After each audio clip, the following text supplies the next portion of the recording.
Hey, what's up, everybody? It's Father Jerry on a snowy Wednesday. I love the snow. I love it. I love it. I love it. It looks so pretty out there, and it's slushy. It was pretty slick this morning coming in. Mm-hmm. So, but they did a good job clearing everything, and yeah, it was good. Yeah. Parking lot looked good. So everybody, be careful. Don't drive too crazy today. Don't get crazy. Enjoy the pretty snow. And pretty cold. So, Christy, you might not have known this. Maybe you would have, but now you know. What is today's feast day? Oh, you just told me. I did. And I was looking up about him. Paul. Yes. Yes. About his what? Name. No. What? Well, I was looking up his name. Right. Yes, but what is today's feast day? It's about his... Did you tell me?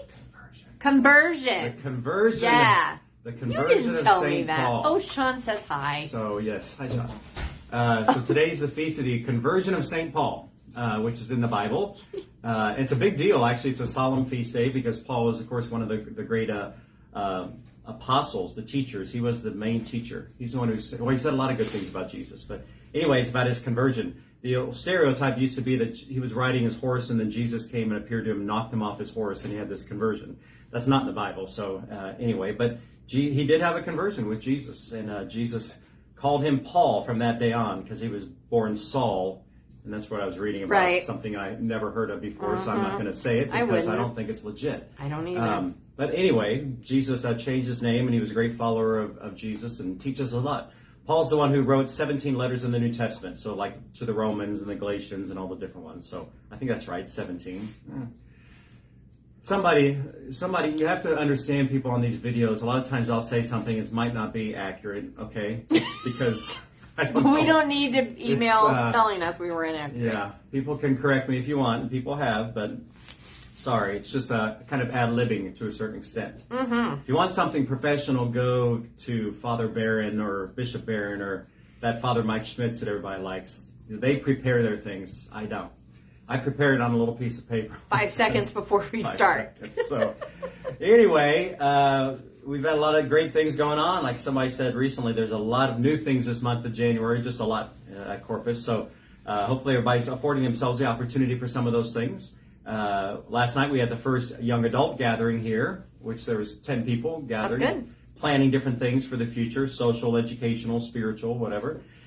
Tonight there's a meeting on mental health. Josh Ruoff, who's the coordinator of the special needs ministries for the Archdiocese, is coming in to talk about a new program that the Archdiocese is offering and giving us information in case that's something that we might want to do here at the parish.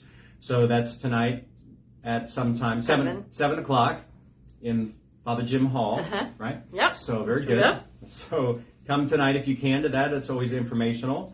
Some other things, during this month, our Knights of Columbus are collecting items for the Insight Pregnancy Clinic. It's called Cram the Crib. Cram the Crib. Cram the Crib. So they got a baby crib out there and all kinds of baby items, diapers. And money and blankets and whatever. Yeah, they have their baby bottles, so you can throw cash or whatever in there. Yep. And then those have to be turned in at the end of the month, I think. Yeah. So and just this is like your last weekend. Like we'll collect next weekend, and then the crib will go away. But you can always turn it in the office, and we'll get it to them. Yeah. Yeah. Did you have a crib for Kennedy? Yes, pretty much we did. Every parent has a crib, right? Right. I guess that would be normal. Right. I don't know what else you No, do. she slept in a drawer. No, yes, we had a... Well, there's some people. There were back in the day, but yeah, no, she had a crib. I had to sleep. I shouldn't... People have said I shouldn't say this because they think it's like child abuse, but I don't think it is. I slept in a crib until I was 5 or 6. Really? Because our house was small, and my brother and I shared a bedroom, which was 12 by 10. Yeah. And so there was one little nook for the crib, and so... If you fit... It's a bed. You probably climbed in and climbed out. Not big deal. It was a bed. Well, it was one that lowered up and down. Most of them do anyway, but it was bed, so I slept in there. We do that now. Now they convert it into a toddler bed. So you were just ahead of the curve. Your parents were ahead of it. Yeah. Somebody had it. One of my siblings took our crib that we all grew up in and everything, but it wouldn't be legit these days because it had big old I slats know. Yeah. I know. Now they've So, anyway, slept in a crib till I was 5 or 6. I don't care. And then Randy moved downstairs. Lots of people shared beds as siblings because the houses were not what they are today, and you crammed your kids in a room, and that's just how it was. Although I was thinking about this the other day for some reason because I had 3 sisters there was only 3 bedrooms in our home. Mom and Dad had one for the girls, and one for the boys. And so I had 3 sisters, and they had to share. I don't even remember because Right. Jan's the oldest one. She's 12 years older. I assume she shared the same bedroom because I don't know where else she would have slept. Right. So they either probably had 3 twins, like the Brady Bunch, or a lot of them did, like, if there were 3, you did double, like a queen or a double and then a twin. I had friends that did that. And then the 2 youngers had to share the bed, and the oldest one got the other bed. See, all I remember is there just being one bed in their room. Yeah. But I don't honestly remember Jan. She moved out of the house when I was 7. Right. I just See, don't yes, remember much of that, exactly. so. Then they're like, and then Vicky, like, she did the same thing, and then she'd come home and have to share my room. Yeah. Because I had 2 twin beds, and that was awful. Having a college student living with you, awful. Yeah. When you're 8, awful. Yeah. Anyway. So we Okay, have a enough crib. about us. We have a crib. We have a crib with stuff in it in the church. Just no children in it. Right. Whatever. So that's one thing that's going on. We are now seeking nominations of people, or people nominating themselves for our pastoral council. So the pastoral council is one. It's kind of mandated by the Archdiocese, but it's been very helpful for me. It's the one committee here that advises me. So they're the main committee it's an advisory council for the pastor. And so really this is a group of people who help us make decisions about a lot of things. They provide input for me about different things going on. So recently we had a meeting and we were talking about things from the school and finances to parish budget to how we were going to try to evangelize more, what we're going to do for the year of the Eucharist. So again, if you would like to maybe be a part of that council, send in your nomination to me, or if you know somebody else who would maybe be good about that here in the parish, I would say ask them first. Don't just send me people's names and they'll say no, but send me those nominations. We have a 2-week discernment process because our current council and myself, but then everybody else, we have them, kind of just spend some time praying about it, learning what it's all about, what are some of their concerns or issues, and so we help. It's not me choosing and it's not the parish choosing. It's everybody who gathers during these 2 weeks. So the current council, myself, and all the nominees, we kind of help each other choose who they think would be best to represent the whole parish on this committee. So we have a good variety.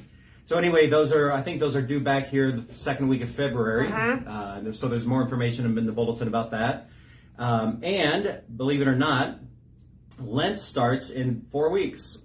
4 weeks from today is Ash Wednesday, February 22nd, my brother's birthday. So anyway, we have a lot of great things planning for Lent. One of the things that we wanted to put out there right away is we're asking the children of our parish or the youth of our parish to color or paint a picture of the different Sunday Gospels, and then we will put that on the cover of our bulletin, which Christy does our bulletin. Yeah. So we've got one so far. We got one so far. But we've only put it out last week, so. Right. Yeah. And there's a basket in the narthex of the church for you to submit your little drawings. Put their name and phone number and email on the back of the picture. Yeah, not on the front. Right. There's privacy stuff there. It's Well, on the back. Yeah. And it has to be like an 8.5 by 11. 8.5 by 11 sheet. Yep. Yeah. So, and these are the year A readings for Lent. So those are the ones that we a lot of times use for RCA. So they're the ones like the man born blind. That could be interesting. The woman at the well, the raising of Lazarus, and the first one's always desert. Easter, and then the Easter one too. And then Easter too. Yeah. Palm Sunday. Palm Sunday. We have all of those topics are in the bulletin. So details are there, or they can call me. No, not you. Me, don't call Sean. me. Call Sean. Call Sean. He That doesn't have sounds anything good. to do anyway. He's got nothing going. Nothing. Nothing. He does nothing here. Nothing. Wonder if he's still watching, waiting for a comment. Mm-hmm. He probably Get is. one. I don't know. Probably is because he has nothing else to do. Poor Sean. Poor Sean. He's so abused. He's Anyway. so easy to pick on. He is. We've had all of our 3 trainings for liturgical ministries because we're going to make some changes. He's on here. He's on there now. Starting in Lent. So, and Sean's communicated with everybody who wasn't able to attend. We made a nice little video. So anyway, contact Sean. Give him something to do if you need some information about liturgy training. So I think that's it for this week, right? Right. It'll be cold, but enjoy the snow today. It's good snowball snow, I think. It looks packing, yeah. Yeah. It looks wet. We can do that later. It's moist. So anyway, all right. I think that's it, everybody. Have a good rest of the week. Of course, if you ever need anything from Corpus Christi, if you have any ideas or comments or just need any help, let us know. Look in our bulletin, go to our website for more information, or just give us a call. So thank you, everybody. Have a good rest of the week. God bless.